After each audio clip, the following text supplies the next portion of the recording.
2년 전 경북 구미에서 불산 유출 사고가 발생했을 때 사고만큼이나 충격적인 사실이 하나 있었죠. 그것 주민들이 자신의 집 주변에 그러한 위험 물질을 취급하는 업체가 있었다는 사실을 전혀 알지 못했다는 겁니다. 오는 27일이면 사고가 일어난 지 2년이 되지만 집이나 학교 주변에 어떤 위험 물질이 도사리고 있는지 우리는 알지 못하는 현실을 살고 있습니다. 시민단체가 정보 확인용 휴대전화 앱을 만들고 있습니다만 정부는 쉬쉬하면서 정보 제공을 꺼리고 있습니다. 김지혜 PD가 취재했습니다. 지난달 22일 인천 남동공단에 위치한 한 도금 공장에서 제초제나 살충제 등으로 쓰이는 화학물질이 누출됐습니다. 이 사고로 가스를 흡입한 노동자 22명이 구토와 두통, 복통 등의 증상을 호소했습니다. 나흘 뒤인 지난달 26일, 같은 공단에서 또다시 사고가 났습니다. 화학물질 제조회사에서 기계가 파손되면서 유독물질인 염소가스가 유출됐습니다. 노동자들이 긴급 대피해 다행히 인명피해는 없었습니다. 불산 사고가 난 후 정부가 종합대책을 수립했지만 화학물질 사고는 오히려 늘고 있습니다.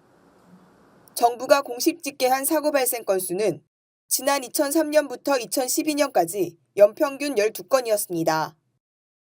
하지만 작년엔 1월부터 10월까지 87건이 발생했습니다. 이전 10년 동안의 평균 사고 건수보다 7배가 많은 사고가 10개월 사이에 일어난 겁니다. 올해도 비슷한 추세를 유지할 것으로 보입니다. 당국의 공식 집계는 나오지 않았지만 언론 보도를 종합할 때 지난 8월 한 달만 해도 8건의 화학물질 사고가 있었습니다. 굵직한 사고로는 올 1월 여수 GS 칼텍스 기름 유출 사고, 2월 경기도 남양주 빙그레 공장 암모니아 가스 사고 등이 있습니다.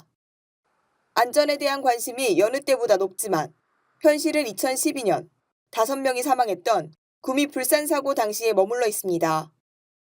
우선 정부가 어떤 화학물질이 어디에 얼마나 있는지 제대로 공개하지 않는 점이 바뀌지 않았습니다. 알 권리 보장을 위한 화학물질 감시 네트워크는 오늘 기자회견에서 정부가 일부 공개한 화학물질 현황을 발표하며 우리나라에서 취급되는 물질의 극히 일부라고 주장했습니다. 이 대상 물질이라고 하는 거가 잘 아시겠지만 우리나라는 약 한 415종에 불과합니다. 수십만 종의 화학물질을 사용하고 있음에도 불구하고 어쨌든 독성을 기준으로 기준이 만들어졌겠지만 미국에 비해서도 대단히 적습니다. 미국은 약 한 650개 정도. 제가 사업장의 한계를 말씀을 드렸죠. 전체 약 한 12,700개 정도 되는 데서 약 한 3,200개 정도만 공개가 되고 있다. 공개된 내용 역시 부실하긴 마찬가지. 올해 초 암모니아 누출 사고가 발생했던 남양주 빙그레 공장의 화학물질 배출 정보에는 암모니아가 빠져 있었습니다. 화학물질 감시 네트워크는 정보 공개를 청구한 대부분의 자료를 정부가 비공개하기로 결정한 데 대해 행정소송을 청구했습니다. 법에서는 어느 정도 그래도 균형을 좀 맞추기 위해서 기업이 꼭 필요한 거라면 자료 보호 요청을 하라고 되어 있습니다.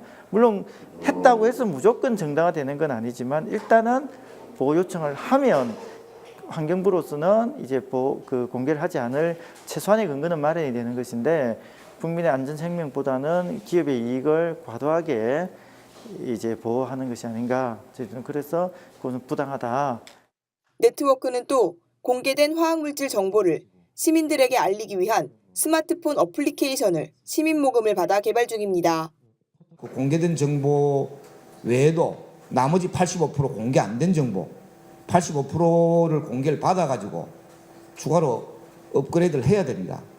당장 무슨 위험이 생겼을 때 어떻게 그러면 신속하게 대피를 해야 될 건지 그 실전 상황으로 일반 주민들이 도움이 되는 대피할 수 있는 도움이 되는 그런 방식으로 아마 좀 만들어 놓을 거고요. 지역명으로도 검색이 가능하게 돼 있고요. 업체명으로도 검색이 가능하게 돼 있다 이런 거고요.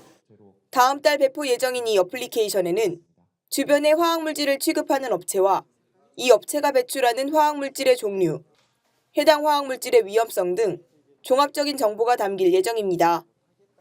구미TV 뉴스 김지혜입니다.